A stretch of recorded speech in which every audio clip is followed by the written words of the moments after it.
जय हिंद। मैं Sandeep cholera selection वाले यूट्यूब चैनल पर आपका हार्दिक स्वागत करता हूं। आज की क्लास हमारी वर्णमाला हिंदी भाषा के वर्णमाला से संबंधित है और ये क्लास मूल रूप से पटवारी और जेल प्रहरी की परीक्षा को लेकर बनाई गई है। उसमें पूर्व में जो हमारे आए गए व्यापम द्वारा अन्य आयोजित एग्ज़ाम में लिए गए प्रश्न भी इसमें रहेंगे और अन्य जिन प्रश्नों के आने की संभावना बन सकती है वो प्रश्न भी इस सीरीज़ जो हमारी हिंदी की है उसमें लिए जाएंगे। तो अभी हम हिंदी में वर्णमाला पढ़ रहे हैं। तो वर्णमाला किसे कहते हैं? वर्णों के व्यवस्थित क्रम। व्यवस्थित क्रम ऑब्लिक यहाँ पर एक चीज़ और कर लो आप। तो वर्णमाला किसे कहते हैं? वर्णों के व्यवस्थित क्रम। और यहाँ पे एक और चीज़ जोड़ लीजिए आप, वर्णों के व्यवस्थित क्रम ऑब्लिक समूह को वर्णमाला कहते हैं। तो ये अगर डेफिनेशन आता है कि वर्णमाला किसे कहते हैं तो वर्णों के व्यवस्थित क्रम, मतलब जो हमारे एक एक वर्ण है, जो क ख ग घ है या जो हमारे स्वर है अ आ इ ई, उनको व्यवस्थित क्रम में जो हमने जमाया है, उस व्यवस्थित क्रम, उस जमाने के क्रम या उन समूह जो जितने वर्ण हैं उनके समूह को वर्णमाला कहते हैं। ठीक है, वर्णों के व्यवस्थित क्रम ऑब्लिक समूह को वर्णमाला कहते हैं। अब वर्णमाला तो इसे कहते हैं, ये समझ में आ गया। पर ये वर्ण किन अक्षरों से बना हुआ है? वर्ण और माला से। माला मतलब ये समूह में एकत्रित करना है इनको। और वर्ण, तो वर्ण को हम देखेंगे यहाँ पे। तो वर्ण की हमने परिभाषा यहाँ पे दे रखी है कि भाषा की सबसे छोटी इकाई ध्वनि होती है और इसी ध्वनि को हम वर्ण कहते हैं। जैसे कि हम कोई भी वर्ड बोल रहे हैं, जैसे मैंने कमल बोला, तो कमल में कौन सा आएगा? सबसे छोटी ध्वनि पहले क निकली, क, तो उसे क्या कहेंगे हम? उस क को वो वर्ण कहेंगे। अब वर्ण हमारे जो आएंगे वो कितने प्रकार के होते हैं? तो वर्ण हमारे होते हैं दो प्रकार के।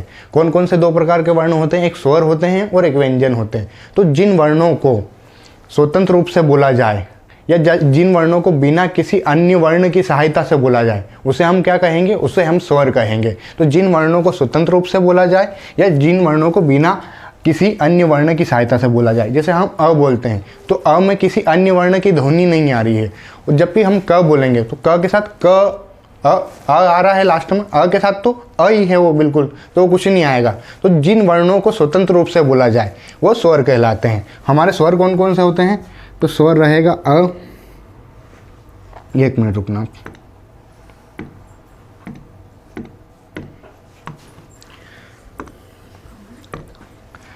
स्वर कौन कौन से रहेंगे? एक तो अ, आ,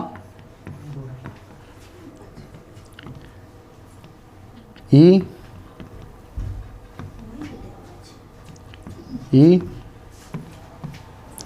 उसके बाद उ, ये उ, उसके बाद ऋषि,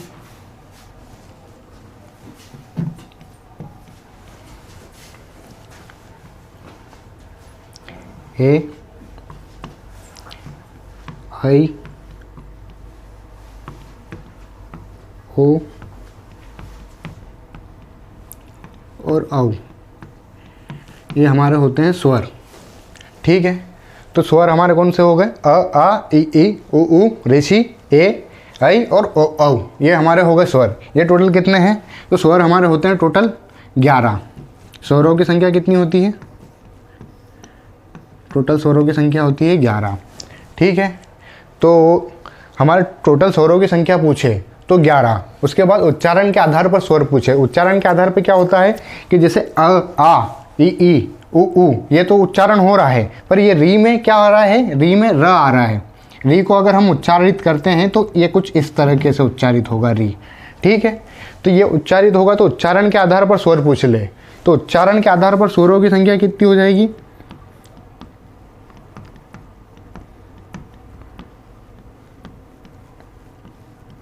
उच्चारण के आधार पर,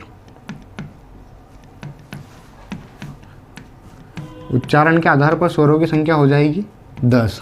क्योंकि इस री को हम काउंट नहीं करते हैं उच्चारण के आधार पर। ये री आ जाता है बोलने में तो इसको हम स्वर में काउंट नहीं करते, फिर ये व्यंजन बन जाता है।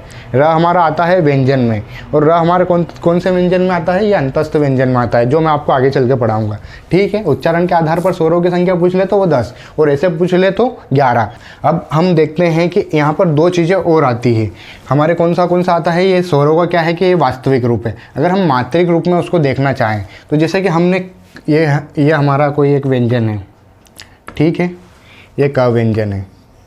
इसका वर्ण विच्छेद करेंगे हम, तो इसका वर्ण विच्छेद कैसे होगा,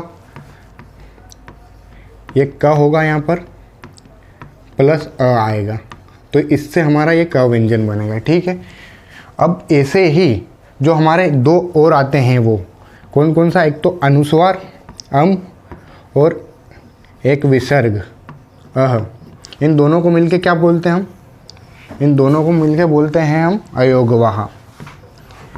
अयोगवाह।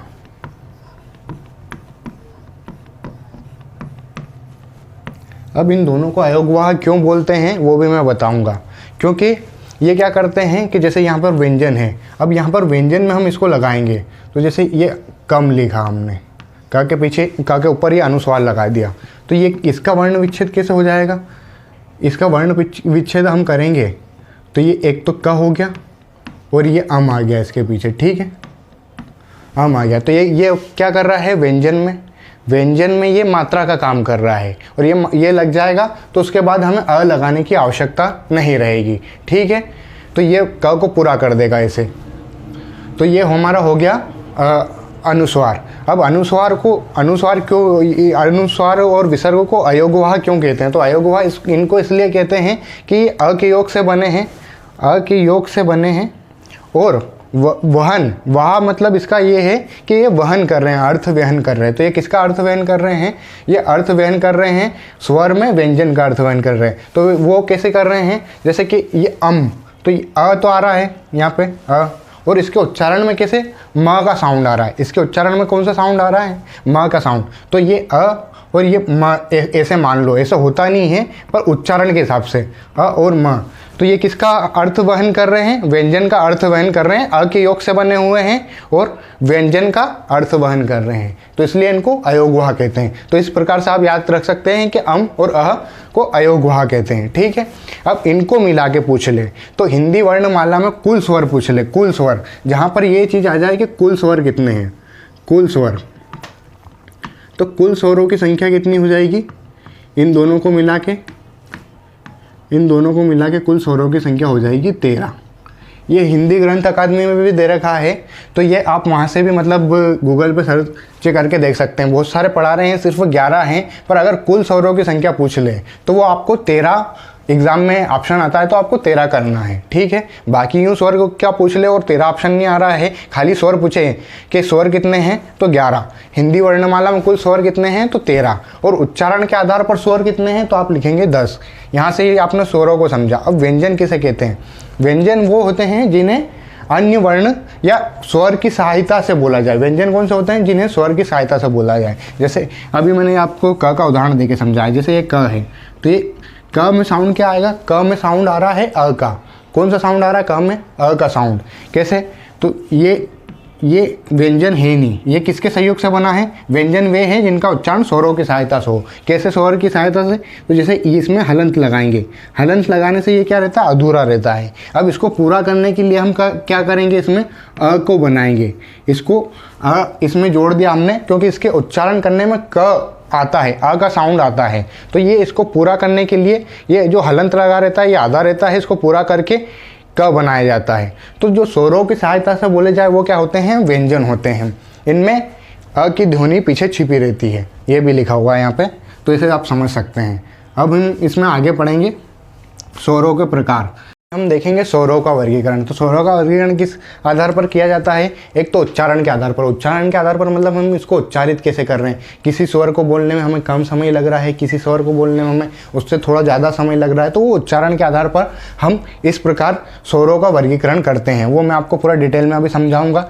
एक और हमारा कौन सा प्रकार होता है, जीभ के प्रयोग के आधार पर, मतलब जीभ का कौन सा भाग प्रयोग हो रहा है उस स्वर को बोलने में, तो वो जीभ के प्रयोग के आधार पर हो जाएगा। उसके बाद हमारा आएगा एक मुख द्वार खुलने के आधार पर। तो मुख द्वार, जो हमारा मुंह कितना खुल रहा है किसी स्वर को बोलने में, तो वो मुख द्वार के खुलने के आधार पर हमने एक वर्गीकरण किया गया है।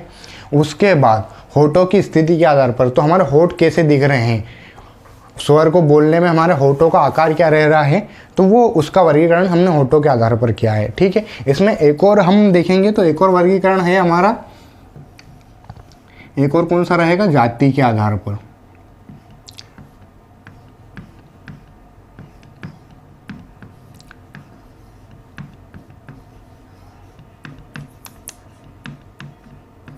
जाति के आधार पर।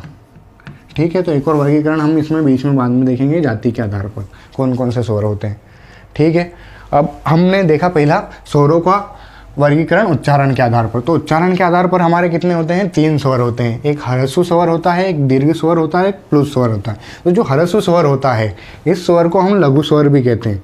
ह्रस्व स्वर को हम क्या कहेंगे, 1 मिनट आप रुकना।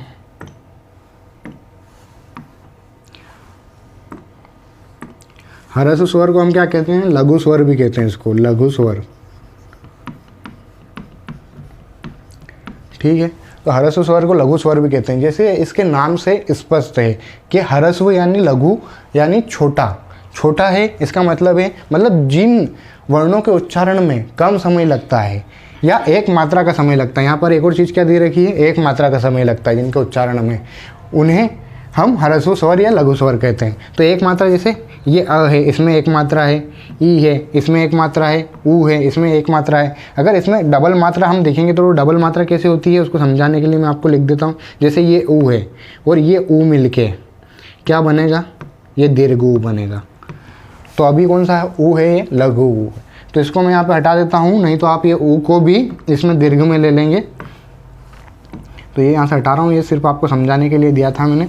तो जिनमें एक मात्रा का समय लग रहा है या जो छोटे हैं जिनमें एक मात्रा आ रही है, वो कौन से हो गए हमारे, लघु स्वर। इससे याद रखेंगे आप। तो लघु स्वर हमारे 3 होते हैं, अ, ई और ऊ। ठीक है, उसके बाद इनको छोड़कर, अ, ई और ऊ को छोड़कर, अ, ई और ऊ को छोड़कर बाकी जो अन्य स्वर हैं हमारे, वो सब कहाँ चले जाएंगे, बाकी अन्य स्वर हमारे चले जाएंगे दीर्घ स्वर में। क्योंकि इनको इनका नाम ही दीर्घ स्वर है, तो इनमें 2 मात्रा लग रही है, जिनको बोलने में 2 मात्रा लग रही है, या जो दीर्घ समय मतलब ज़्यादा समय लग रहा है जिनको बोलने में, वो हमारे दीर्घ स्वर में आ जाएंगे। तो अ, ई, ओ, ऊ को छोड़ के बाकी सारे दीर्घ स्वर में आएंगे। तो इससे आप याद रख सकते हैं दीर्घ स्वर कौन कौन से होते हैं उच्चारण के आधार पर। तो अ, ई को छोड़ के जो भी आ जाए वो दीर्घ स्वर में जोड़ देना आप। ठीक है, उसके बाद अगला हमारा स्वर है प्लुत स्वर, जिसमें दीर्घ स्वर से भी ज़्यादा अधिक समय लगता है, वो प्लुत स्वर होते हैं। जैसे कि हम कोई आश्चर्य से बोलते हैं, जैसे हे राम, हे राम, तो उसमें हे राम बोलते हैं तो उसमें टाइम लगता है। या ओम बोल रहे हैं तो ओम ऐसे आता है, तो उसको बोलने में जो हमें टाइम लगेगा, तो वो क्या होता है, जिसको बोलने में ज़्यादा टाइम लग रहा है, जो आश्चर्य से बोलते हैं, जैसे बाप रे, बाप रे, तो उसमें बाप वो लंबा खिंचा के बोलता है, तो वो लंबा जो खिंचा के बोलता है वो प्लुत स्वर होता है हमारा। ठीक है, तो इससे आप समझ गए कि प्लुत स्वर कौन सा होता है, जिसमें दीर्घ स्वर से भी अधिक समय लगता है। ठीक है, यहाँ उच्चारण के आधार पर स्वरों को आपको यहाँ से समझ में आ गया होगा। इसके बाद हम पढ़ेंगे जीभ के प्रयोग के आधार पर स्वर का वर्गीकरण। तो जीभ के प्रयोग के आधार पर स्वरों का वर्गीकरण कैसे कर रहे हैं हम, तो हमारी जीभ है उसमें हमने 3 पार्ट बना दिए हैं। जो पीछे वाला हिस्सा है इसको हम पश्च स्वर कहते हैं, जो मध्य वाला हिस्सा है इसे मध्य स्वर कहते हैं, और जो अग्र वाला मतलब जिसको बोलने में जीवान का जो हिस्सा हो, जैसे आगे वाला हिस्सा प्रयोग हो रहा है जिसको बोलने में, जैसे आप बोल के देखो ई ई, तो आपको लगेगा कि बोलने में उसमें आगे वाला हिस्सा प्रयोग हो रहा है। तो ई और ए ये कौन से आ गए हैं हमारे, अग्र स्वर वाले आ गए। उसके बाद मध्य स्वर में कौन सा रहेगा, मध्य स्वर में सिर्फ अ रहेगा, तो आप मध्य स्वर में अ रख लीजिए। इसके बाद अग्र स्वर में ई है, और पश्च स्वर में कौन से आएंगे, आ, उ, ओ, औ, और ये जो हमारा है ओ, ये भी आएगा इसमें। ठीक है, तो आपने यहाँ से समझा कि जैसे जो जिसको बोलने में जीभ के आगे वाला भाग प्रयोग हो रहा है हमारा, वो अग्र स्वर, जिसको बोलने में जीभ का मध्य वाला भाग प्रयोग हो रहा है, जैसे अ बोलेंगे तो आपको ऐसे ही लगेगा कि मध्य, जीभ के मध्य से आवाज़ आ रही है, मतलब जीभ का मध्य का हिस्सा उसमें प्रयोग हो रहा है, तो ये मध्य स्वर आ गए हमारे। ठीक है, उसके बाद पश्च स्वर, जो जिनमें बोलने में पीछे वाला हिस्सा प्रयोग हो रहा है, वो पश्च स्वर आ गया। तो यहाँ पे आप याद रखिएगा सिर्फ कि मध्य स्वर सिर्फ एक आता है, और ई ये जो हमारा रहता है, ये दोनों हैं ई और ए। ये क्या है कि ई जो आगे जा रहा है, ये आगे जा रहा है, उसके बाद ये आगे जा रहा है, ये ए आगे जा रहा है, और ये ए भी आगे जा रहा है। तो जो आगे जा रहा है मतलब अग्र मतलब अग्रगामी, समझ लो इससे, जिसको जो अग्रगामी जा रहे हैं हमारे आगे की ओर, अग्रगामी मतलब आगे की ओर। ठीक है, यहाँ से इसको समझेंगे, आगे की ओर जो लिखाने में हमारे आगे की ओर जा रहे हैं। जैसे ई को लिखते हैं हम तो कैसे लिख रहे हैं, ई, ये आगे की ओर जा रहा है, ई को लिखा तो भी ये भी आगे की ओर जा रहा है। ए को लिखेंगे तो हम ये ए भी आगे की ओर ही जाएगा। इस ए को लिखेंगे हम बड़े ए को, तो ये ए कहाँ जा रहा है, ये आगे की ओर जा रहा है। तो जो भी आगे की ओर जा रहे हैं वो हमारे अग्र स्वर में आ जाएंगे, ठीक है। उसके बाद मध्य स्वर में सिर्फ हमारा एक आएगा अ। मध्य स्वर ही आपको याद रखना, एक आएगा अ। आगे की ओर जो जा रहे हैं ई और ए, ये अग्र स्वर में आ जाएंगे, ठीक है। उसके बाद बाकी जितने भी बचे वो पश्च स्वर में आ जाएंगे। तो आपको क्या याद रखना है, जो आगे की ओर जा रहे हैं वो अग्र स्वर, जो बीच में है सिर्फ एक है अ। तो ये बीच में रहेगा सिर्फ अ। इसको छोड़ के जो बाकी अन्य स्वर जोन से भी आएंगे वो पश्च स्वर में। तो ऐसे करके आप याद रख सकते हैं, ठीक है। अब हम अगला पढ़ेंगे इसका वर्गीकरण। अब हमारा अगला आया है मुख द्वार खुलने के आधार पर। तो मुख द्वार खुलने के आधार पर जिसमें मतलब कि मुख हमारा कितना खुल रहा है, तो विवृत जो रहता है उसमें विवृत का समझो कि पूरा मुंह खुल रहा है हमारा। तो इसमें क्या रहेगा, इसको लिख लो आप ओपन, इंग्लिश में ओपन भी लिख सकते हैं, ठीक है। ओपन जिसमें पूरा मुंह खुल रहा है, ठीक है। उसके बाद इसको हाफ ओपन लिखेंगे अपन, हाफ ओपन, ठीक है। और ये क्लोज, संवृत मतलब क्लोज, और अर्ध संवृत हाफ क्लोज। तो विवृत मतलब खुला हुआ, ठीक है। तो विवृत से इसको समझो कि आप जैसे विवाह में वी रहता है, विवाह में क्या रहता है, वी रहता है। इससे आपको याद रखो कि विवृत विवाह में वी है। तो विवाह में हम क्या करते हैं, लोगों को बुलाते हैं, विवाह में। तो जैसे लोगों को बुलाया तो हमने बुलाएंगे कैसे, आ। हम किसी को बुलाते हैं कैसे, कि आ जा या आ। तो इसको हम इससे याद रख सकते हैं कि विवृत में हमारा आएगा अ, ठीक है। उसके बाद अर्धविवृत में जिसमें पूरा मुंह खुल रहा है उसमें तो आ गया। तो इसका छोटा रूप क्या होगा, इसका छोटा भाई समझ लो। इसका छोटा भाई क्या हो गया यहाँ पे, इसका छोटा भाई है अ। इसका छोटा जुड़वा भाई है, ये दोनों, पर ये छोटा भाई है, ये बड़ा भाई है और ये छोटा भाई है। तो ये अ भी आ गया इसमें। उसके बाद आपको 3 याद रखने हैं, ए और ओ और ये औ, ठीक है। ये तीनों याद रखने हैं। इसके बाद आपको, तो ये कौन सा हो गया, बड़ा भाई यहाँ पर आ गया, छोटा भाई यहाँ पर आ गया अ, और ए ओ और औ। इसमें क्या है कि आधा मुंह खुला रहता है। तो ये अर्धविवृत हो गया। ये आपको अर्धविवृत में ऐसे करके आप थोड़ा बहुत याद रख सकते हैं। उसके बाद संवृत मतलब जिसमें मुंह लगभग बंद रहता है, पूरा मुंह तो बंद नहीं रख सकता किसी को वर्ड को बोलने में, तो लगभग जिसमें मुंह बंद रहता है वो कौन कौन से हैं, एक ई है और एक उ है, ठीक है। तो ई उ ये आ गया इसमें। और उसके बाद हमारा अर्धसंवृत आएगा। तो अर्धसंवृत में कौन से हैं, ए और ओ। यहाँ पर जो बचा ए, अर्धविवृत में कौन सा, बड़ा ओ आएगा, ये दीर्घ वाला, इससे याद रखेंगे। अर्धविवृत में जिसमें हाफ ओपन है, ठीक है, उसमें बड़ा ए और बड़ा ओ। और जिसमें हाफ क्लोज है उसमें छोटा ए और बड़ा और छोटा ओ, इसमें आ जाएगा अर्धसंवृत में, ठीक है। तो ये मुख द्वार खुलने के आधार पर हमने देखा कि इनमें मुख द्वार खुलने के आधार पर स्वरों का प्रकार देखा हमने, कौन कौन से स्वर आते हैं। तो ये विभास हमने याद रखा आ, और इसमें आधा क्लोज रहता है इसलिए इसका छोटा भाई आ जाएगा इसमें अ। और जो हमारे दीर्घ रहते हैं ए और ओ और औ, ये आ गया हमारे अर्धविवृत में, ठीक है। उसके बाद संवृत में ई उ संवृत में आ गए। और उसके बाद ए, छोटा ए और छोटा ओ, ये किस में आ जाएगा, अर्धसंवृत में, ठीक है। अब इसका अगला टाइप पढ़ते हैं। अगला टाइप है होठों की स्थिति के आधार पर। तो होठों की स्थिति के आधार पर कौन कौन से होते हैं, होठों की स्थिति के आधार पर 2 होते हैं, एक तो व्रतमुखी और एक अव्रतमुखी। व्रतमुखी मतलब जिसको बोलने में मतलब हमारा होठ गोल हो, गोल टाइप से दिखे होठ। जैसे कि हम ऊ बोलेंगे तो ऊ अभी मैं बोल रहा हूँ तो आपको दिख रहे होंगे कि मेरे होठ गोल हो जाएंगे, गोलाकार में हो। जिन स्वरों के उच्चारण में होठ गोलाकार हो वो व्रत के आकार में हो या व्रत के आकार में हो, उन्हें क्या बोलेंगे, व्रतमुखी स्वर। तो व्रत के जैसे या गोलाकार के जैसे मुख बने वो व्रतमुखी स्वर हो गए। तो उनमें कौन कौन से आएंगे, व्रतमुखी में उ ओ और औ। तो आप ये बोल के समझ सकते हैं कि उ ओ और औ ये आ रहे हैं हमारे व्रतमुखी में। तो इसमें आपको बोलने से ही लग जाएगा कि आपके होठों का आकार गोलाकार हो रहा है। तो इसको समझने में आपको इतनी समस्या नहीं आएगी। यहाँ पे थोड़ा सा गलत हो गया है, जिन स्वरों के उच्चारण में होठ गोलाकार या व्रतमुखी नहीं होते। तो ये यहाँ पे थोड़ा सा आप इसको क्लोज कर लीजिए। व्रतमुखी ये आ गए हमारे। उसके बाद अव्रतमुखी, इनके अलावा जो भी बचे हैं वो सारे हमारे आ जाएंगे अव्रतमुखी में, ठीक है। ये हमारा इसमें अवृत्तमुखी में थोड़ा सा गलत हो गया है, तो उसको आप सुधार लीजिएगा। यहाँ पे कौन कौन सा आएगा, अ आएगा एक तो, उसके बाद आ आएगा,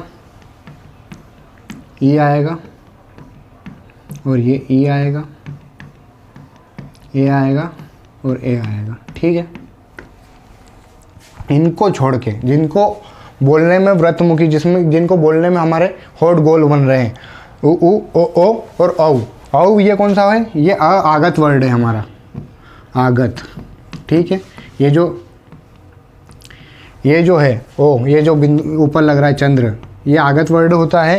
ये जैसे डॉक्टर वगैरह में लग रहा है, तो ये विदेशी भाषा से आया हुआ आगत मतलब कहीं किसी अन्य जगह से आया हुआ है। ठीक है, तो ये आगत वर्ड है। उसके बाद हम देखेंगे यहाँ पे कि ये इनको छोड़कर उ ओ इनको छोड़कर जो भी है वो अवृत्तमुखी, इनको बोलने में आपको लग जाएगा कि होठ गोल नहीं हो रहे हैं। ठीक है, उसके बाद यहाँ पर हम एक और प्रकार देखेंगे। एक नई स्लाइड लेता हूँ मैं यहाँ पे, जाति के आधार पर हमने एक और देखा था, जाति के आधार पर। ठीक है,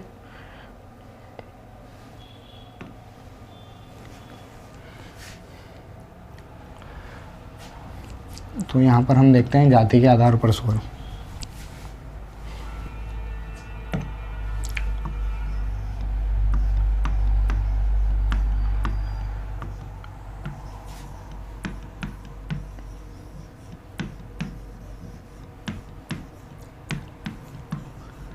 तो जाति के आधार पर हमारे स्वर कितने होते हैं, जाति के आधार पर हमारे स्वर होते हैं दो प्रकार के।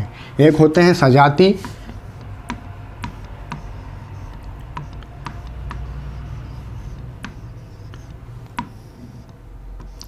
और एक होते हैं विजाति।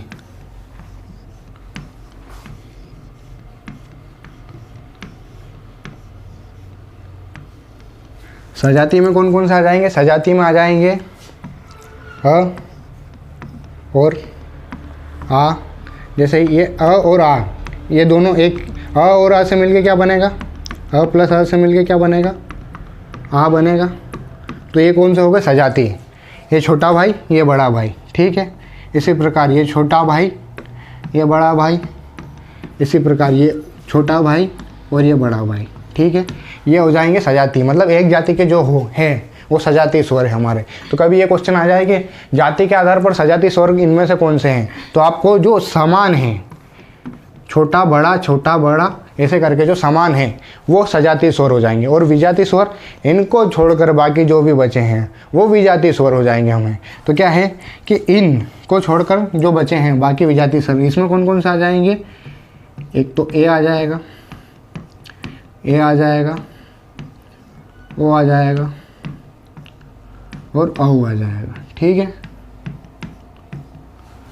ये हो गए हमारे विजातीय स्वर। और ये ऋषि।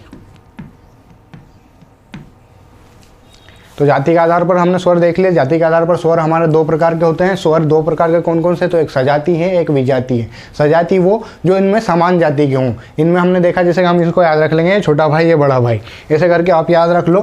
एक ही प्रकार के जो वर्ड है, एक ही प्रकार के जो हमारे वर्ण हैं, वो कौन से हो गए हैं, अ ई उ, ये सजाति में आ जाएंगे और इनको छोड़कर बाकी सब विजाति में आ जाएंगे। ठीक, तो ये हमने स्वरों का वर्गीकरण देखा। उसके बाद हम आ जाएंगे व्यंजन पर। तो व्यंजन किसे कहते हैं, जिन्हें स्वरों की सहायता से बोला जाए। ठीक है, अब हमने व्यंजन में हम देखेंगे कि व्यंजन हमारे कितने प्रकार के होते हैं। तो ये व्यंजन कितने होते हैं, स्वरों के प्रकार हमने देख लिए। उसके बाद कुल यार ये पीछे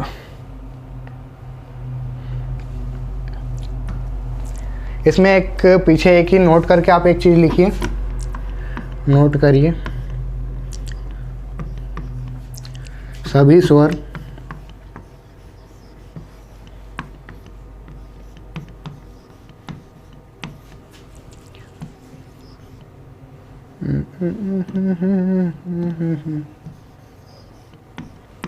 सभी स्वर घोष या सघोष होते हैं।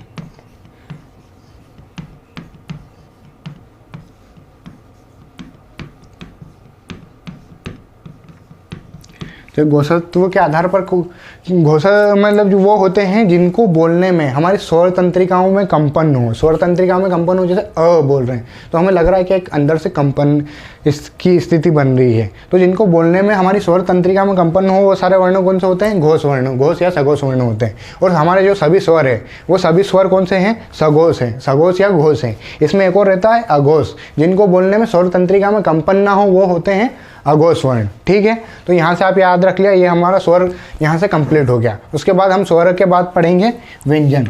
तो व्यंजन में हमारा कौन कौन सा आएगा व्यंजन? स्पर्श व्यंजन, संयुक्त व्यंजन, और उसके बाद अंतस्थ व्यंजन और उष्मी व्यंजन, और हमारे दो होते हैं उक्षिप्त व्यंजन या द्विगुण व्यंजन। तो अभी हम उसमें पहला पार्ट पढ़ेंगे उसका स्पर्श व्यंजन। स्पर्श व्यंजन को एक और हम कहते हैं वर्गीय व्यंजन भी कहते हैं। इनको एक और क्या बोलते हैं? वर्गीय व्यंजन। तो आप यहाँ से एक और चीज़ याद रखेंगे कि स्पर्श व्यंजन को वर्गीय व्यंजन भी कहते हैं। वर्गीय व्यंजन क्यों कहते हैं? क्योंकि ये वर्ग में बटे हुए हैं। ये एक वर्ग ये हो गया, ये वर्ग हो गया, इधर से भी देखोगे तो आप ये वर्ग हो गया। ठीक है, तो ये वर्ग में बटे हुए हैं तो इसलिए इनको वर्गीय व्यंजन भी कहते हैं।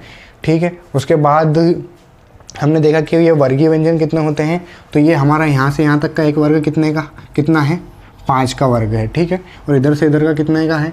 ये भी 5 का वर्ग है। तो 5 और 5 मिलाकर कितने हो गए? 5 और 5 को गुणा करेंगे हम तो ये टोटल स्पर्श व्यंजन हमारे कितने हो जाएंगे? 25। स्पर्श व्यंजनों की संख्या पूछे तो कितनी रहेगी? 25। ठीक है, स्पर्श व्यंजन 25 हो गए यहाँ से। अब स्पर्श व्यंजन में हम एक और चीज़ याद रखेंगे कि हमने घोष और सघोष पढ़ा था उसमें। अभी स्वर में हमने घोष और सघोष देखा था। घोष वो जिनको बोलने में स्वर तंत्रिका में कंपन हो, और अघोष वो जिनको बोलने में स्वर तंत्रिका में कंपन नहीं होता है। ठीक है, तो सघोष वर्ण कौन कौन से होते हैं? प्रत्येक, यहाँ पे सघोष वर्ण कौन सा आ गया? प्रत्येक वर्ग का तीसरा, चौथा और पांचवा। तीसरा, चौथा और पांचवा कौन सा हो गया?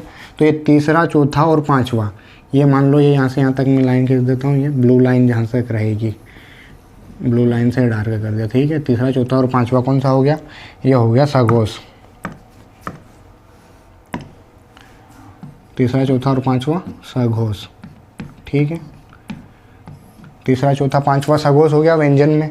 उसके बाद सारे स्वर तो हमने देख ही लिए थे, सारे स्वर सघोष ही होते हैं। उसके बाद एक और व्यंजन हमारा होता है, ये अंतस्थ व्यंजन होता है, य र ल व, जिनको बोलने में ध्वनि अंदर की तरफ जाए या श्वास अंदर की तरफ जा रही, अंतस्थ। य मतलब अंदर से ध्वनि आ रही हो। तो य र ल व जो अंतस्थ व्यंजन है वो।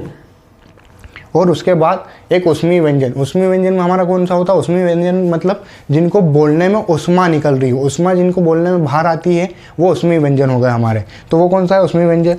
उष्मी व्यंजन है ह। उष्मी व्यंजन ह है, तो उष्मी व्यंजन का सिर्फ उष्मी व्यंजन में ह नहीं है, उसके अलावा भी एक और है स, स, श और ह। श, श, श और ह। तो उसको उसमें से स, श, श वो तो आ जाएगा हमारा अघोष में, और जो ह बचा है वो सघोष में चले जाएगा। तो अब हम यहाँ पे क्या एक और चीज़ यहाँ पे लिखेंगे, क्या? अघोष वर्ण। एक मिनट, आप क्या लिखा? अघोष। अघोष में कौन सा आएगा?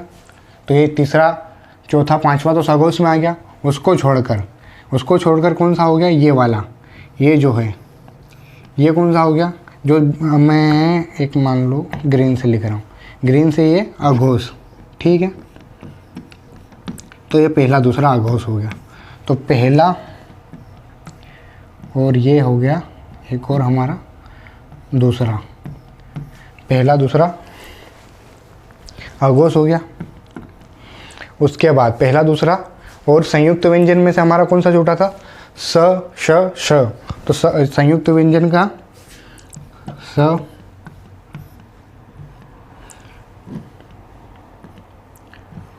श और श, ये संयुक्त व्यंजन का स, श, श। तो अभी हमने देखा अघोष में कितने हैं? पहला, दूसरा और संयुक्त व्यंजन के स, श और श। ठीक है, तो ये अघोष और सघोष हमने पढ़ लिया। अघोष और वर्ण, अघोष में कितने वर्ण हो जाएंगे ये आपसे यहाँ से काउंट करके आप देख सकते हो, या कौन कौन सा वर्ण अघोष में आएंगे। तो ये ट्रिक याद रख सकते हो आप कि तीसरा, चौथा, पांचवा सघोष में, उसके अलावा सारे वर्ण स्वर वर्ण सघोष में, उसके अलावा जो अंतस्थ आएंगे हमारे य, र, ल, व, और उष्मी का ह, उष्मी व्यंजन का कौन सा? ह, ये सारे आएंगे सघोष वर्ण में। उसके अलावा अघोष में पहला दूसरा और उसमें व्यंजन के ह को छोड़कर बाकी जो बचे हुए हैं ये आ जाएंगे अघोष वर्ण में। ठीक, अब इसमें हम दो चीज़ें और देखेंगे घोष और सघोष के अलावा। एक होता है अल्प प्राण और एक होता है महाप्राण। अल्प प्राण और महाप्राण में क्या चीज़ें होती है, तो अल्प प्राण वो वर्ण होते हैं जिनको बोलने में कम वायु निकल रही हो हमारी। ठीक है, जिनको बोलने में कम वायु निकलती है वो अल्प प्राण। अल्प प्राण, प्राण से मतलब ये समझेंगे आप, प्राण वायु भी बोलते हैं ना हम, प्राण वायु ऐसे, जैसे कि ऑक्सीजन प्राण वायु है हमारी, तो उससे याद रखो कि जिनको बोलने में कम वायु निकल रही हो वो अल्प प्राण, और जिनको बोलने में ज़्यादा वायु निकल रही हो वो महाप्राण। ठीक है, महा मतलब ज़्यादा ही हो गया उसका अर्थ, तो जिनको बोलने में ज़्यादा वायु निकल रही हो गई वो महाप्राण हो गए। अब हम अल्प प्राण देखेंगे यहाँ पे। तो अल्प प्राण कौन सा होता है, एक तो प्रथमाक्षर होता है, एक तृतीयाक्षर होता है और एक पंचमाक्षर होता है। तो पहला तीसरा और पांचवा, पहला तीसरा पांचवा प्लस और कौन सा आएगा इसमें, तो इसमें अंतस्थ व्यंजन आते हैं, अंतस्थ व्यंजन आते हैं। और उसके अलावा एक और आता है, एक और कौन सा आएगा, तो एक और आता है अड़, जो अड़ आता है हमारा वो भी अल्प प्राण में आएंगे। ये सब काय में आएंगे हमारे, तो ये सारे हमारे आएंगे अल्प प्राण में। ठीक है, अल्प प्राण। अब महाप्राण में कौन कौन से आएंगे, तो महाप्राण में कौन से हमारे दो वर्ग छूट रहे हैं, एक तो द्वितीय अक्षर छूट रहा है और एक तृतीय अक्षर छूट रहा है, तो द्वितीय तृतीय। उसके अलावा कौन सा है एक और, ये एक तो अंतस्थ व्यंजन हो गए। उसके अलावा हमारे चार और व्यंजन होते हैं, वो कौन से होते हैं अंतस्थ में, कौन कौन से, आप अंतस्थ में भी ये देख लीजिए, आप याद रखना, मैंने पहले भी मैं यहाँ पे बता चुका हूँ आपको अंतस्थ व्यंजन। फिर भी आप एक और बार यहाँ पे लिखिए, यह र ल और वह अंतस्थ व्यंजन। ठीक है, ये अंतस्थ व्यंजन हो गया। इसके अलावा इसमें अब हमने देखा कि जो महाप्राण है उसमें जो छूट रहे हैं हमारे, एक तो द्वितीय छूट रहा है और एक चतुर्थ छूट रहा है। तो महाप्राण में एक तो द्वितीय हो जाएगा और एक चतुर्थ हो जाएगा। ठीक है, ये तृतीय गलती से लिखा हुआ है, तो द्वितीय और चतुर्थ आ गया। उसके अलावा क्या आएंगे, तो उसके अलावा उसमी व्यंजन आएंगे, उसमी व्यंजन। उसमी कौन कौन से होते हैं, तो उसमी देख लीजिए आप, स श और ह। ठीक है, श और ह ये आ जाएंगे उसमी व्यंजन में। ठीक है, तो इसमें हमारे महाप्राण देख रहे थे हम, यहाँ पे महाप्राण यहाँ पे डाल लीजिए, महाप्राण के अंतर्गत हम ये सब चीज़ें पढ़ रहे हैं। तो महाप्राण में हमारे कौन कौन से आएंगे, एक तो दो और एक चौथा, प्रथमा मतलब द्वितीय अक्षर और एक चतुर्थ अक्षर। ठीक है, उसके अलावा उसमी व्यंजन श और उसके बाद अढ़, जो अढ़ आता है, अढ़, ये अढ़ जो है ना ये भी महाप्राण में आएगा। तो यहाँ से आपने समझा अल्प प्राण, महाप्राण, घोष, सघोष। क्या क्या समझा है आपने यहाँ से, अल्प प्राण, महाप्राण, घोष, सघोष, स्पर्श व्यंजन, स्पर्श व्यंजनों की संख्या कितनी होती है। ठीक है, ये यहाँ से आपका क्लियर हो चुका होगा।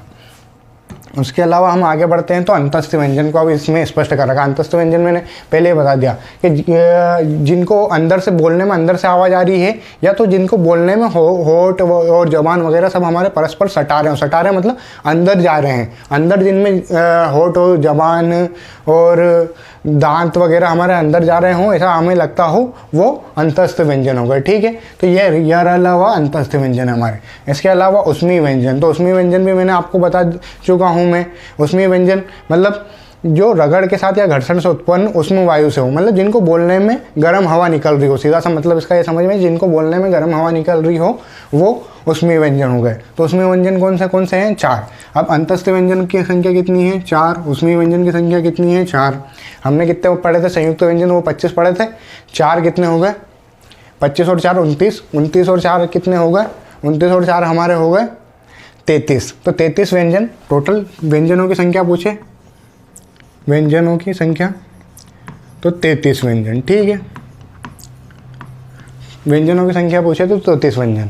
अब इसमें एक और चीज़ आ सकती है कि एक और प्रश्न ये भी आ सकता है कि संयुक्त व्यंजन या को जोड़कर कितने व्यंजन होते हैं। तो संयुक्त व्यंजन को जोड़ के हमारे 4 और जोड़ देंगे, तो हमारे यहाँ पे हो जाएंगे 37 व्यंजन। संयुक्त व्यंजन को जोड़कर करेंगे तो 37 संयुक्त को जोड़कर, ठीक है, संयुक्त को जोड़कर 33 हो जाएंगे।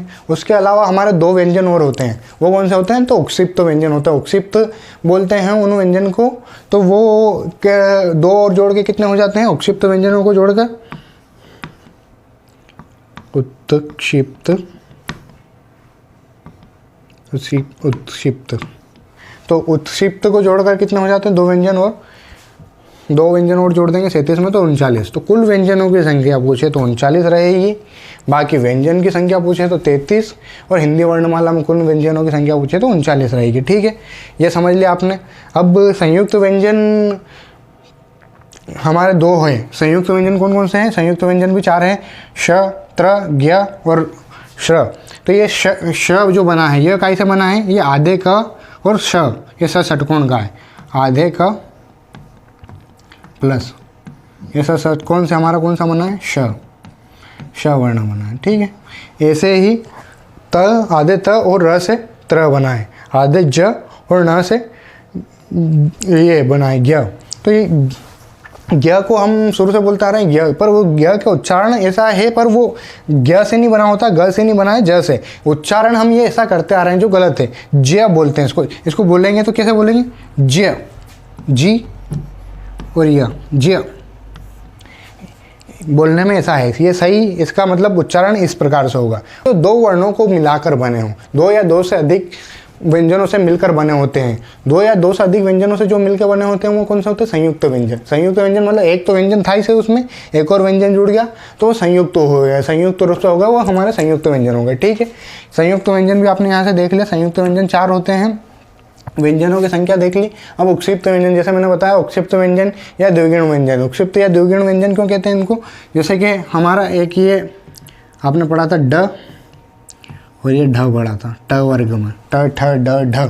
अब इसमें एक ये चिन्ह लगा देते हैं हम यहाँ पे, और ये चिन्ह लगा देते हैं, तो ये उत्क्षिप्त बन जाता है। इस चिन्ह को या कौन सा बोलते हैं, उत्क्षिप्त चिन्ह, उत्क्षिप्त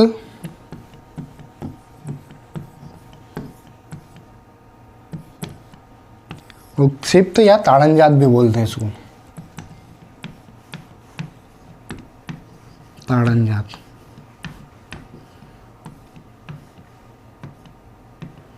ठीक है, ताड़नजात। तो ये जिसमें नीचे बिंदु लगी रहती है वो उत्क्षिप्त या ताड़नजात है। ठीक है, इनको समझ लिया। इनको हम और विस्तृत रूप से इनको लिखते कैसे हैं और इनका मतलब वर्तनी का सही तरीका क्या है, वो वर्तनी की क्लास में हम आगे जाके देखेंगे उत्क्षिप्त व्यंजनों का। उसके अलावा आगे बढ़ेंगे हम तो उच्चारण के आधार पर वर्णों का वर्गीकरण। अब ये उच्चारण के आधार पर वर्णों का वर्गीकरण सबसे महत्वपूर्ण है। उसमें भी जो हमने स्पर्श व्यंजन देखा था उसमें लिखा था कंठ, तालु वगैरह, वो आया था, पर मैंने वहाँ पे समझाया नहीं, क्योंकि यहाँ पे ये क्या है कि इंपॉर्टेंट टॉपिक है, इससे बहुत सारे क्वेश्चन आते, तो ये इंपॉर्टेंट टॉपिक हम मतलब इसमें पूरा हमारा वर्णमाला हम कवर कर लें, तो उस हिसाब से मैंने थोड़ा सा डिजाइन करा है इसको। तो फर्स्ट हमारा यहाँ पे स्थान, स्थान मतलब जहाँ से वो वर्ण बोले जा रहे हैं वो वाला स्थान, स्थान। अब स्थान में पहला स्थान कौन सा लिखा मैंने, कंठ लिखा। कंठ, आवाज़ जब आप बोलोगे, कोई सी भी आवाज़ बोलोगे तो आप स्टार्टिंग कहाँ से होगी, उसकी कंठ से स्टार्टिंग होगी ना किसी भी आवाज़ की। मतलब कि ये यहाँ पे देखिए, आप बोलेंगे तो आप यहाँ पे हाथ रखिए, कुछ भी बोलने पे ये हिलेगा। आवाज़ वहाँ से कहाँ से हो रही है, स्टार्टिंग कंठ से। कंठ, कंठ किसे बोलते हैं, जो यहाँ पे हड्डी निकल रही, ठीक है, ये जो हड्डी निकल रही है कंठ है। ठीक है, उसके बाद हमने देखा कंठ के बाद तालु आता है। तालु कौन सा होता है, तालु हमारा ये वाला भाग होता है, ये वाला भाग। कंठ के बाद हम आगे बढ़ते हैं तो ऊपर वाला, जो हमारे जबान के ऊपर वाला पिछला वाला भाग, जो जुबान के ऊपर वाला पिछला वाला भाग होता है ना, वो तालु होता है। ठीक है, तो हमने यहाँ पे तालु लिखा। उसके बाद मूर्धा, मूर्धा कौन सा होता है, जो ऊपर का जबान के ऊपर वाला भाग जो दांतों से अड़ता है हमारा, पीछे वाला भाग तो तालु हो गया, जो दांतों से अड़ रहा है वो कौन सा हो गया, मूर्धा हो गया। उसके बाद दंत, दंत मतलब दांत से है, दंत का मतलब। ओष्ठ का मतलब, ओष्ठ का मतलब होठों से है। ठीक है, नासिक के, नासिक का मतलब पहले कहाँ से चले हम, कंठ से चले, कंठ से तालु पे आए, पिछले वाला भाग जबान के ऊपर का, फिर अगला वाला भाग मूर्धा बोलते हैं उसको, तो इसको मूर्धन्य वर्ण भी बोलते हैं। मूर्धन्य पे आए, उसके बाद दंत पे आए, दांत आएंगे, उसके बाद हमारे पीछे से चलेंगे हम तो जैसे एक सांप के वाइस कैटेगरी में चलेंगे कि यार चलो यहाँ से ये सांप निकल रहा है तो इस कैटेगरी में मान लो आप, सांप की कैटेगरी में। ठीक है, तो ऐसे मान के हम चलेंगे तो पहले कंठ आएगा, फिर तालु आएगा, फिर मूर्धा आएगा, उसके बाद हमारे दांत आएंगे, दांत के बाद होठ आ रहे हैं, होठ के बाद आ रहा है नाक आ रहा है, होठ के बाद हम बाहर निकल गए तो नाक आ रहा है, तो वो नासिक है। ठीक है, नाक आ रहा है ऐसा मतलब आप उसका गलत मतलब मत लेना, मतलब उसके होठ के बाद जो बाहर जो रहेगा वो नाक रहेगा। ठीक है, तो वो नासिक के वर्ण हो गए। ठीक है, उसके बाद हमने नासिक के वर्ण यहाँ से देखा। नासिक के बाद जो कंठ और तालु, ये दोनों को मिला के जो बनता है वो कंठ तालु होता है। और जो कंठोष्ठ, कंठ और ओष्ठ को मिला के, ठीक है, पहला हो गया और ये पांचवा, पहला और दूसरा मिला के तो कंठ तालु बन गया, और पहला और पांचवा मिला के कंठोष्ठ बन गया, और फिर ये दंत और ओष्ठ मिला के दंतोष्ठ बन गया। तो यहाँ से आप ये ऐसे याद रख सकते हैं। तो हमने स्थान पहले चयन कर लिया, स्थान क्या क्या है। उसके बाद हम स्वर व्यंजन यहाँ पे देखेंगे। ये आप जैसे तालिका बना कि, तालिका मैंने इसलिए बनाई है कि ताकि आपको ये याद रहे कि कहाँ से कौन कौन से स्टार्ट हो रहे हैं। स्वर आ गया, व्यंजन आ गया, अंतस्थ हमने पढ़ा, अंतस्थ व्यंजन, उसमें संघर्ष व्यंजन पढ़ा, और अयोगवाह पढ़े थे हमने स्वर और व्यंजन के अंदर, ठीक है। तो स्वर में हम आएंगे तो पहले हमने कंठ लिखा, कंठ में स्वर में अ और आ लिख दो, ठीक। आ वर्णमाला की हम स्वर की स्टार्टिंग कहाँ से करते हैं, आ से करते हैं। वर्णमाला की स्टार्टिंग कहाँ से करते हैं, आ से करते हैं, ठीक है।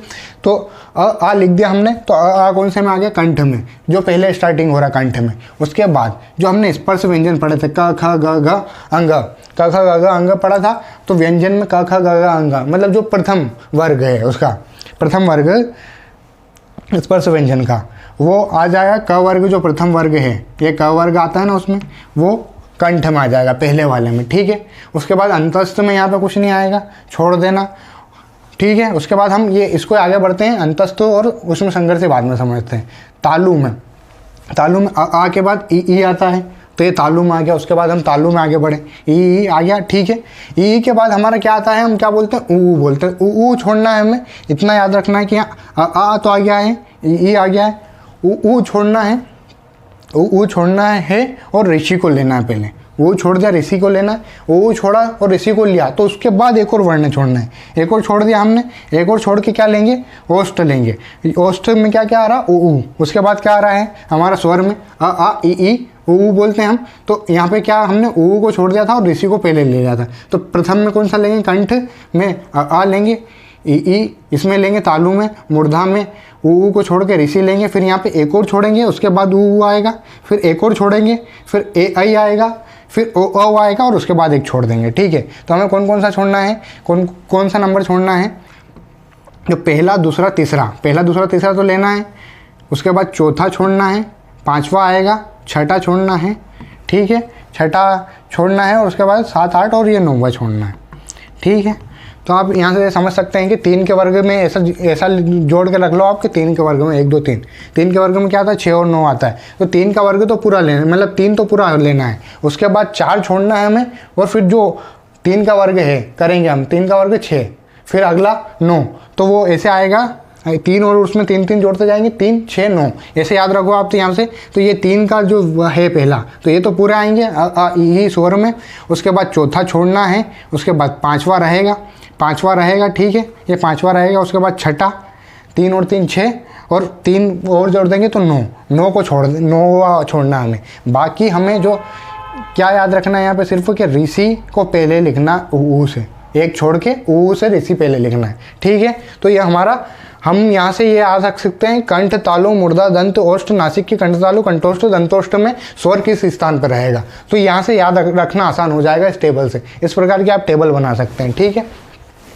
उसके अलावा हम एक और चीज़ से याद रखना चाहें, इसको तो रख सकते हैं, पर वो छोड़ो, आपके लिए डिफ़िकल्ट हो जाएगा। कैसे उच्चारण के आधार पर हम करेंगे, तो उच्चारण के आधार पर करोगे तो कभी उच्चारण में आपका सही आया नहीं, तो वो वैसे करना डिफ़िकल्ट हो जाएगा। इसलिए मैंने टेबल बनाई है, और टेबल के हिसाब से आप याद रख सकते हैं। तो क्या करना, पहले 3 शुरू के लिखना है, एक छोड़ना है चौथे नंबर का, 5वें में ओ लिखना है, ऋषि भी भूल जाओ, पहले 3 लिखे, ठीक है। पहले 3 में कौन सा आ ई और ऊ आता है, तो ऊ की स्थान पर ऋषि लिखना है, ऋषि लिख लिया हमने, और एक छोड़ के ऊ लिख दिया, एक छोड़ के। उसके बाद छठा स्थान हमारा खाली रहेगा और 9वां खाली रहेगा, ठीक है। ये समझ गए आप। तो कौन कौन सा स्थान खाली रहेगा, पूरे पहले के 3 तो पूरे लिखाएंगे, ठीक है, ये छोड़ दिया, चौथा छठा और 9वां खाली रहेगा, ठीक है। उसके बाद हम आते हैं व्यंजन में। तो व्यंजन में क ख ग घ वर्ग ये पहले में आ जाएगा कंठव्य में, ठीक है। उसके ऊपर बाद हम ऊपर चलते हैं, तो ये यहाँ इसको कंठव्य भी बोलते हैं, कंठव्य, ठीक है। और ये तालव्य, तालु को क्या और क्या बोलते हैं, तालव्य, ठीक है।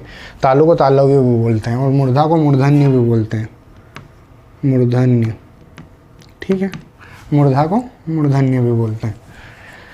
तो जो हमारे कंठ में व्यंजन में हम चलते हैं, व्यंजन में अब क्या क्या चीज़ें देखेंगे हम। व्यंजन में हमारा स्पर्श व्यंजन हमने देखा था वर्ग में, तो पहला वर्ग जो क वर्ग वो कंठ से स्टार्ट हुआ। उसके बाद आता है हमारा ऊपर जाते हैं तालु। तालु मतलब जीवान के ऊपर का पीछे वाला भाग, जीवान के ऊपर जो हमारा रहता तालु, यहाँ पे रहता ऊपर, ऊपर हम देखेंगे तो ऊपर तालु रहेगा जीवान के ऊपर और उसका पिछले वाला भाग। तो ताले हुए में क्या है क ख ग घ, फिर च छ ज झ, ये तो आपको याद ही रहेगा। क छ ट त प से भी याद रख सकते हैं इसको, क छ ट तप से भी याद रख सकते हैं। तो क आप तो ये आपको मतलब हर किसी को वर्णमाला याद है, क ख ग घ छ छ ज झ ट ढ ढ ढ ढ त थ द ध प फ ब भ, और ये होता है, ठीक है।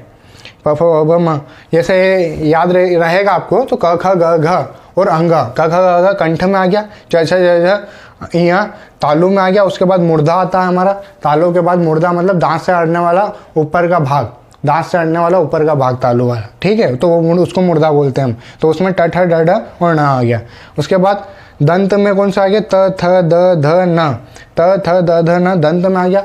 मुर्दा के बाद क्या आता है, हमारे दांत आते हैं। तो उसके बाद जो अगला वर्ग है वो आ गया त थ द ध न। उसके बाद जो अगला वर्ग है प फ ब भ म, प फ ब भ म काय में आएगा। तो दांत के बाद होठ आते हैं, तो वो प फ ब भ म होठ में आ गया। उसके बाद उसका हम देखेंगे, ये हमने स्पर्श व्यंजन देख लिया। स्पर्श व्यंजन के बाद ये आप जो ये पांचवा वर्ग है उसको क्या बोलते हैं, पांचवा वर्ग ण ण न म, ये सारे इनको नासिक्य भी बोलते हैं। क्या बोलते हैं, नासिक्य। नासिक्य मतलब इनकी आवाज़ हमने होठ तक तो पढ़ लिया, ओष्ठव्य मतलब होठ तक पढ़ लिया। उसके बाद हम नाक देखेंगे, तो नाक में क्या नासिक्य, जिनको बोलने की ध्वनि नाक से निकल रही हो तो वो नासिक्य, ठीक है। तो नासिक्य में कौन सा है, नासिक्य में ये पांचवा वर्ग, तो पंचम अक्षर जो आएगा वो नासिक्य रहेगा, ठीक है। इससे भी क्वेश्चन बन सकता है, पंचम अक्षर को नासिक्य को वर्ण कौन से हैं, तो वो पंचम अक्षर वाले वर्ण सारे नासिक्य वर्ण हैं। इसमें एक और आएगा, एक और कौन सा आएगा, तो अयोगवा का अम याद रखेंगे। अयोगवा का कौन सा याद रखा हमने, अम, ठीक है। अयोगवा का अम भी नासिक्य में आएगा। अम बोलने की आवाज़ ही नाक से आ रही है, तो वो अयोगवा का अम याद रखना है, ठीक है। उसके बाद अंतस्थ व्यंजन, तो अंतस्थ व्यंजन क्या करेंगे हम, एक छोड़ेंगे, ऊपर का एक छोड़ दिया, फिर तीन एक साथ लिख लिए, ठीक है। और जो एक छोड़ा था उसको लास्ट में ले जाओ, तीन एक साथ लिख लिए। एक छोड़ा था, एक छोड़ा मतलब ऊपर का एक छोड़ा है ना, तो हम लास्ट का एक नहीं छोड़ रहे हैं।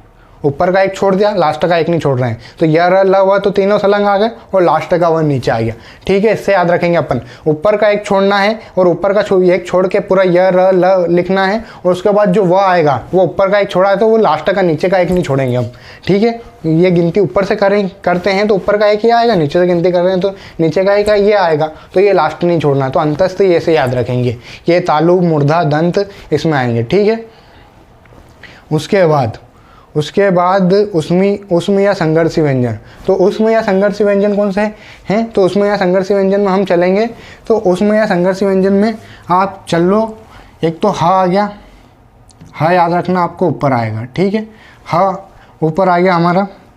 उसके बाद ह को छोड़ के श और स, ह को छोड़ के स और स, ये सारे काय में आएंगे, ये उष्म या संघर्षी में आएंगे। मतलब ये उष्म या संघर्षी व्यंजन है तो ये ए स श और श, ये इस क्रम में याद रखना है। श का पहले ये स आएगा, फिर ये स आएगा और ये स आएगा, या तो आप नीचे से चल लिए कि श ये आएगा और फिर ह आएगा, इस क्रम में याद रखेंगे।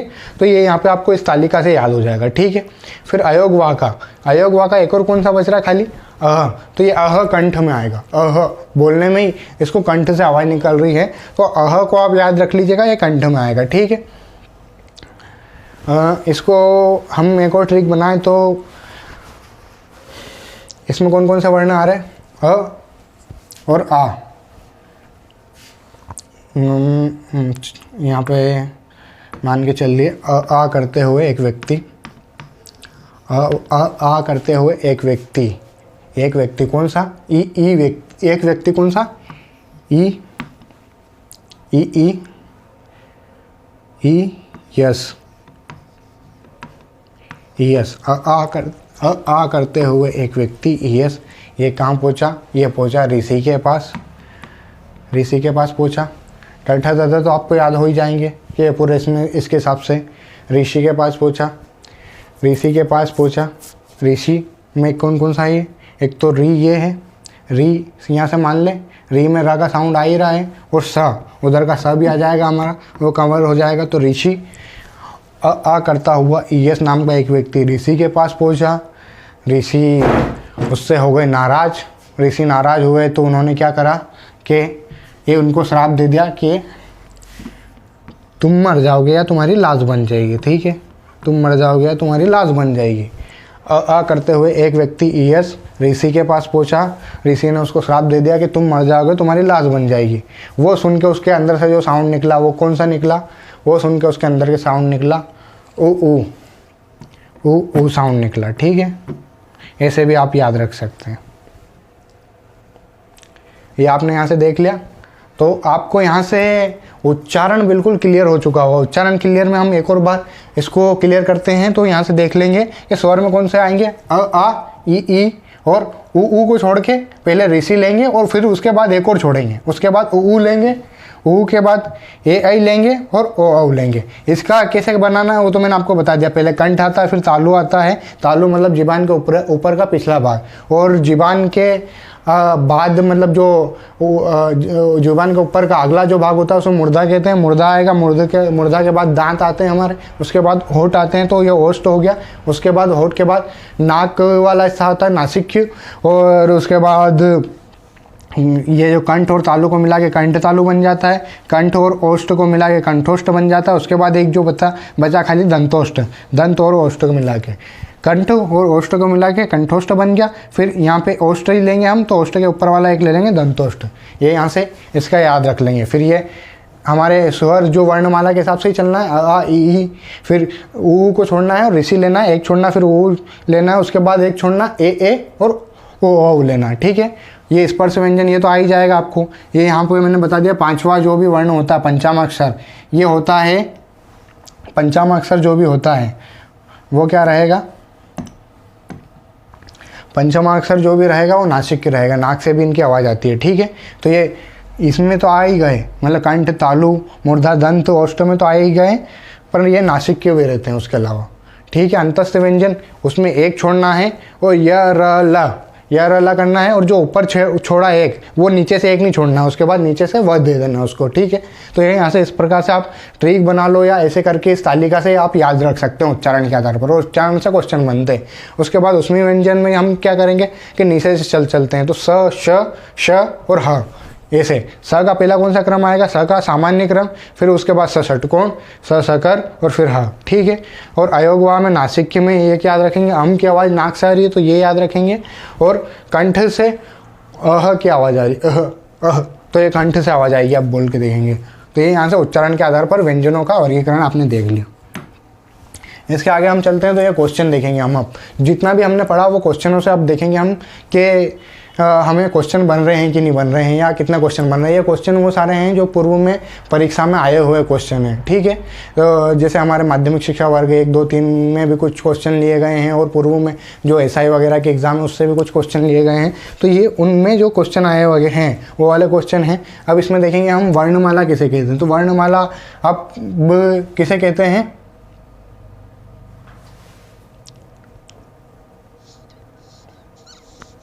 इसमें क्या है कि वर्णमाला किसे कहते हैं, क्वेश्चन सही है, पर इसमें क्या है कि आंसर गलत हैं, सारे दे रखे हैं। मतलब इसमें के समूह नहीं जुड़ा हुआ सब में। आप इसमें क्या जोड़ लीजिए, सब में के समूह जोड़ लीजिए, के समूह, व्यंजन के समूह। तो शब्द के समूह को वर्णमाला कहते हैं, व्यंजन के समूह को वर्णमाला कहते हैं, स्वर के समूह को वर्णमाला कहते हैं, या वर्ण के समूह को वर्णमाला कहते हैं। तो किसके समूह को वर्णमाला पढ़ा था हमने शुरू में, तो वर्णों के समूह को वर्णमाला कहते हैं। तो हमारा कौन सा आंसर सही हो गया इसमें, वर्णमाला। ठीक है, ये वर्णमाला, वर्णों के समूह को वर्णमाला कहते हैं। अब भाषा की सबसे छोटी इकाई क्या है, तो भाषा की सबसे छोटी इकाई हमने देखी थी, भाषा की सबसे छोटी इकाई ध्वनि है, और इसी ध्वनि को हम वर्ण कहते हैं। हमने इसकी परिभाषा क्या बोली थी, भाषा की सबसे छोटी इकाई ध्वनि है और इसी ध्वनि को वर्ण कहते हैं। मतलब वर्ण भी सबसे छोटी इकाई आ गया इसमें। ठीक है, तो शब्द नहीं आएगा इसमें, शब्द वर्णों से मिलकर शब्द बना रहता है, या खाली व्यंजन भी नहीं आएगा, या खाली स्वर भी नहीं आएगा, क्योंकि स्वर भी सबसे छोटी इकाई है, व्यंजन भी सबसे छोटी इकाई है। तो इसमें क्या आ जाएगा, वर्ण। ये आपका वर्ण से आएगा इसमें। हिंदी में मूलतः वर्णों की संख्या कितनी होती है? तो हिंदी में मूलतः वर्णों की संख्या हमने देखी थी, टोटल होता है 52 वर्ण। ठीक है, 52 वर्ण कौन कौन से होते हैं? हमारे 13 स्वर हो गए टोटल, कुल मिला के 13 स्वर और उसके अलावा 39 हमारे व्यंजन थे, तो हमने कुल मिला के देखे थे तो 52। इसको याद कैसे रखेंगे? इसको याद रखना है हमें, तो 26 अल्फ़ाबेट होते हैं अंग्रेजी में, उसमें 2 का गुणा कर दीजिए आप तो ये 52 आ जाएगा। ऐसे आप याद रख सकते हैं। ठीक है, तो यहाँ से हमारा ये क्वेश्चन भी कवर हो रहा है। उसके बाद हिंदी वर्णमाला में अयोगवा वर्ण कौन कौन से होते हैं? तो अयोगवा हमने देखे थे कौन कौन से होते हैं। एक अनुस्वार होता है और एक विसर्ग होता है। अनुस्वार और विसर्ग होता है वो अयोगवा होते हैं। तो तो इसमें तो हमारा अनुस्वार विसर्ग नहीं आ रहा, ओ ई भी नहीं आ रहा है। ये यहाँ पे विसर्ग में अ में मात्रा लगी है, ये विसर्ग ऐसे लिखा था। ठीक है, तो ये विसर्ग यहाँ से काट दीजिए, तो विसर्ग, इसमें यह विसर्ग सही है। ठीक है, तो यहाँ से विसर्ग बन गया। इसका आंसर गोले में कर देता हूँ मैं, तो आपको याद रहेगा ठीक से। ठीक है, ये अम्मा, ये आंसर है गोले वाला। तो अब अगला क्वेश्चन कौन सा है? अगला क्वेश्चन हम देखेंगे तो ये है ए वर्ण क्या कहलाता है। अगला क्वेश्चन है हमारा ए वर्ण क्या कहलाते हैं। तो ए वर्ण हमने यहाँ पे देख रहे हैं ऑप्शन में, तो नासिक्य, औष्ठ्य, कंठ, तालव्य या मूर्धन्य है। तो हमने देखा नासिक्य में तो कौन से आते हैं? नासिक्य में हमारे वर्ण आते हैं जो नाक से बोले जाते हैं, पंचमाक्षर, और अम जो हमारा अनुस्वार आता है वो नासिक्य में आता है। अब औष्ठव्य देखेंगे हम, तो औष्ठव्य में हम तालिका से याद करते चलेंगे। तालिका से पहले तालिका में क्या आता है? कंठ, कंठ में अ, फिर आता है तालव्य, तालव्य में ई। ठीक है, उसके बाद ऊ छोड़ दिया था हमने, ऋषि लिया था, तो ऊ का तालव्य के बाद क्या था? मूर्धा, मूर्धा काय में आ जाता है?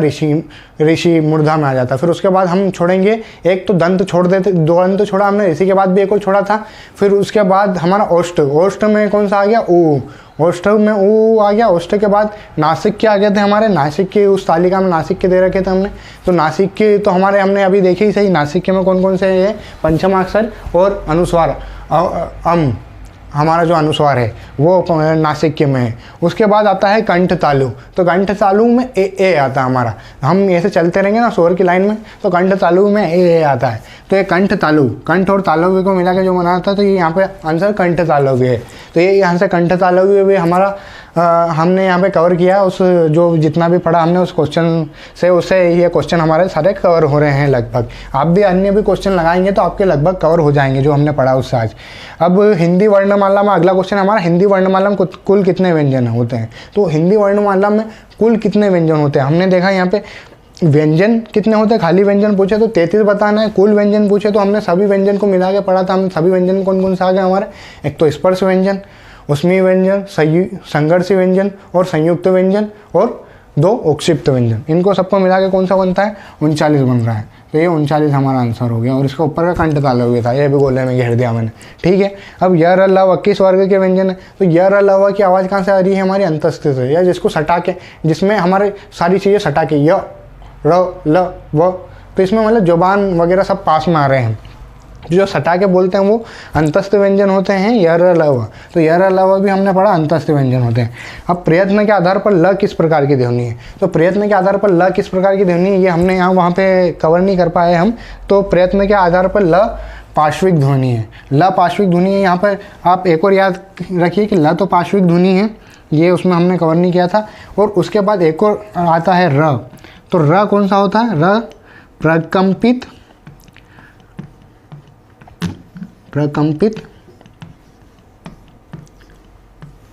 प्रकंपित या लुंठित।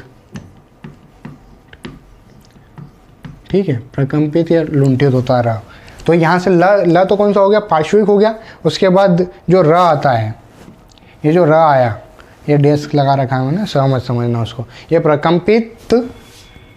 प्रकंपित और लुंठित रहता है, र जो हमारा रहता है। ठीक है, यहाँ से ये क्वेश्चन आपके कवर हो गया, तो ल आपका पार्श्विक हो गया।